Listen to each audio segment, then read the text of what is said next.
All right, welcome back, everybody. So we're going to be doing another interview with another one of our IPA coaches. So today I'm joined here today with Tristan of the Venice Beach Victini. So why don't you introduce yourself? Tell us a little bit about yourself, a little bit about you as a Pokemon player, and yeah, we'll go from there. Hey guys, Tristan here, and you're coach of the Venice Beach Victinis, and there's not really much I really need to say. I guess I'm just 18, going on 19 in March, which is very soon. I'm just college kid right now, or student, and this is going to be, for experience wise, I think this is going to be my. I kind of will say 2.5 league or season being in a competitive league because like I had a season last season, like I had a season with my other the PVA, which is non-YouTube related, it doesn't matter, but like we did that season, and now I'm in the middle of season 2 of that league, and I'm in this league too. It's, and then I'm even starting another league, or joining another league. So I'm in 3 leagues at once right now. So right on. Well, that's always good to get something spread out, in the community. Oh yeah, all that fun stuff. All right, sounds fair. So I guess we can really quickly start looking into your draft right here. So you're the very first. You had the very first pick in the entire draft, and as we can see, you went straight off with Manaphy, which a lot of people would definitely agree with you. Manaphy being one of the best Pokemon in the league format, period. Now, did you have plans on getting Manaphy? Is kind of one of the things I was wondering, or did you just see, hey, I'm first, Manaphy's there? Did you have plans on getting Manaphy? Not gonna lie, really, I was not expecting to be first. I mean, we have 16 other coaches in this league. I'm like, hey, what's the chances I'm gonna be first? But of course, I'm first. All right, including all the other leagues I've been in, 4 out of the 5 drafts, I've either been first or last pick. Wow. So really, it's like, I don't really have a lot to go. I really would have rather going last, because, like, let's say, like, my first, like, the other times that I was first for first picks, like, we were, like, it was, the league wasn't as strict as this one is, definitely, like, because Mega Metagross was there. And so, yeah. I mean, of course I'm going to go Mega Metagross. Right, but, yeah. And then, I think anyone would have chosen that. Exactly. You would be a fool not to get Mega Metagross, in my opinion. For sure. I can agree. I can definitely agree to that.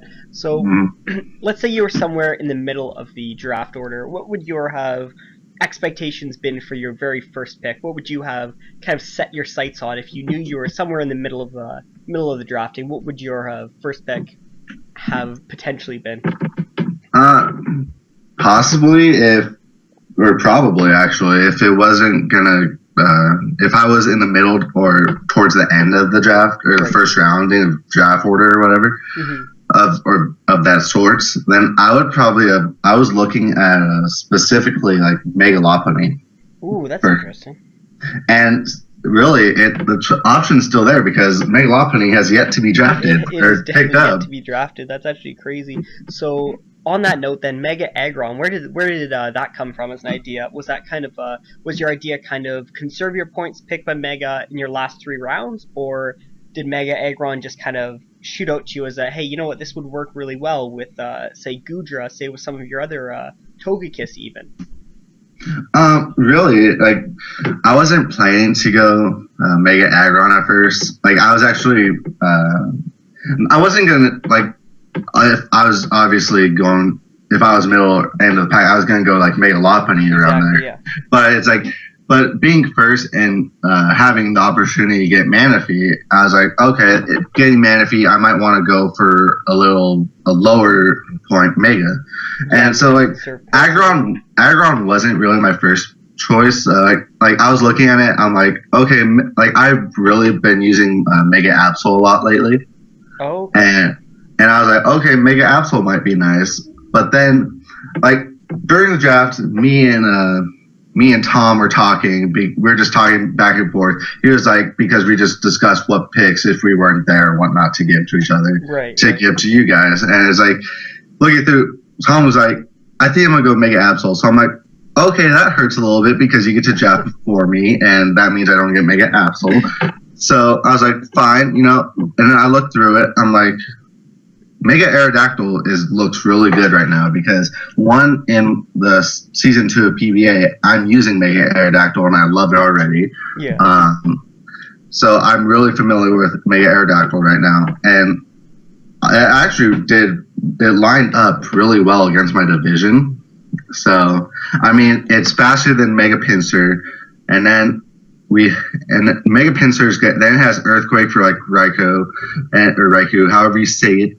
Then it has like Iron Head and Rocks coverage for Mamoswine. It has a bunch of moves for its coverage move pool just in general is it's kind of a scary thing. It's very hard to just have a very hard counter to it specifically in terms of its coverage moves. But then, so as the round was continuing, Tom, being Tom, sent me the message, I'm switching over to Mega Aerodactyl, and I'm just like, thanks, Tom.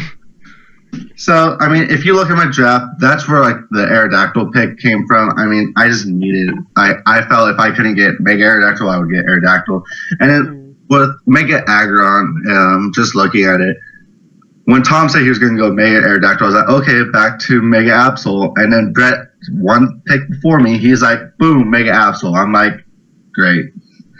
So I just looked at it and I was like, with the amount of steel coverage, amount of steel Pokemon, being really low, I figured having Mega Aggron would be really good. Like, I've watched some people on the YouTubes, do really good with the Mega Aggron, and I know that it could do some good stuff for me too. Right. Well, to be fair, it's in no way a bad Pokemon as well, and to be able to pick up a 9-point Mega, especially as one of your last 3 picks, it's definitely definitely not a bad thing at all. Oh yeah. But kind of going on to a few more things in the rest of your draft. Now, I think your draft has kind of a bit of a reputation as being a little kind of controversial. I think it's one of the kind of interesting drafts in the sense of it's kind of deceiving when you first look at it, but I think when you get down to it, it does have a lot of good synergy and kind of a lot of interesting ways to work with each other. So, again, not really wanting to go into too much detail because we do still have the draft analysis to go over, but why don't you kind of talk us through your second and third picks, being Goodra and Jolteon, kind of justify your thought process in getting those two over, I guess, any of the other things that were there in terms of how you kind of plan to have them work around with with kind of the rest of your team, and maybe how well you used them in the past or something like that. Well, okay, going into it, like, obviously when I decided to go Manaphy, it was like, that's where, like, I had to make the decision. It's like, with the first pick, it's like, okay, that's where, like, that's where I get the assumption that, like, you're supposed to, that's when a coach decides, okay, that's the one I'm going to build around right there. And really, that's what, and with Manaphy, it's basically I had to build around it, or not. I don't have to because I still have plenty of monsters to build around, which is I really like my team for that. Mm-hmm. And looking into it, I'm like, okay, what could help Manaphy out? And as the picks were going, if we look through here, and it's like I saw the dragons going, like. I saw Latias going.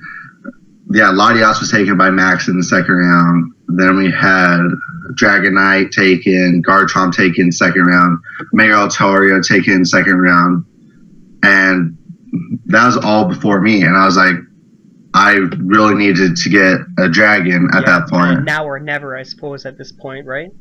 Yeah, that was kind of like the thought process for me. And really, it was either going to be Gudra, like the only ones left that are kind of viable that would help me in my mind was Gudra, especially with like its special bulk helps out a lot, and I could make it offensive if I need to. It really actually covers Manaphy's weaknesses pretty well, and in the same boat that Manaphy covers Gudra's ice weakness. Right, for sure. Plus, it does have a quite good defensive synergy with Mega Aggron as well. And then with Jolteon, it was just I just felt like the logic of like watching other leagues. It's like you need a fast electric type, and yeah, you're not going to get far without an electric type on your draft. Yeah, that's for certain. And in my mind, one of the best electric types out there is just straight up Jolteon, and I just had the feeling, being the real pick, that Jolteon would not be around for 2 more rounds until I get my pick, and it was just one of those now or never things. No, I think that's very good reasoning as well for the Jolteon, because you, again, being first place in the draft, you do pretty much have to wait 2 rounds every time you get back to your round. So that is a very good point. Jolteon, and just a lot of Pokemon just aren't going to be around for 2 rounds. So it's almost as if you're playing kind of 1 round on the back burner every time it comes to you, in a sense. Mm-hmm. Definitely. Yeah. So no, for sure. Could you tell us maybe a little bit about like how you like to play your games in terms of like your play style, I suppose, and kind of how your maybe draft would kind of complement that kind of play style? I mean, okay, so looking at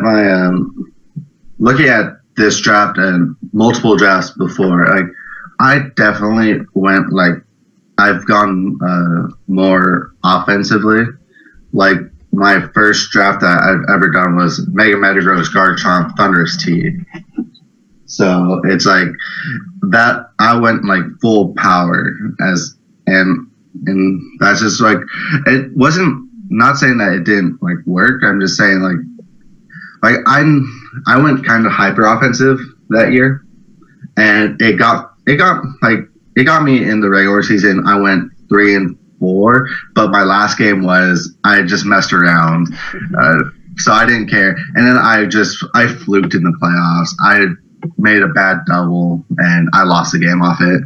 But everyone has those. And then like just looking at my draft, like I like to have good setup mons. So if you look, Manaphy, Tail Glow, nothing really wants to take a Tail Glow Manaphy, or Skull, Surf. That's true, yeah. Plus Manaphy's coverage just helps it out a lot. Then we got mons like I got like Chandelure, which could be a Calm Mind, a sub Calm Mind. Togekiss gets Nasty Plot. Right. Cradilla gets Curse if I ever want to use it, and then Uxie sub Calm Mind. Aerodactyl, Aggron, Volbeat, all these things are definitely do have the potential to pull off a setup roll. That's very true. Mm-hmm. And like Volbeat, like looking at Volbeat, it's like I don't know. I don't. People look at it as like, why do you get Volbeat? And I'm just like, one, I'm in a league to have fun. That is true, yeah. And 2, I think Volbeat is very underseen with the team I have. It could baton pass some stats into some mons that would really appreciate it and make my opponent pay for it. So yeah, well, I think it falls back to kind of the kind of point that I kind of touched on very briefly in a few minutes ago, kind of being the fact that I'd say your draft is kind of deceiving at first glance, and I think Volbeat kind of follows that as well very well.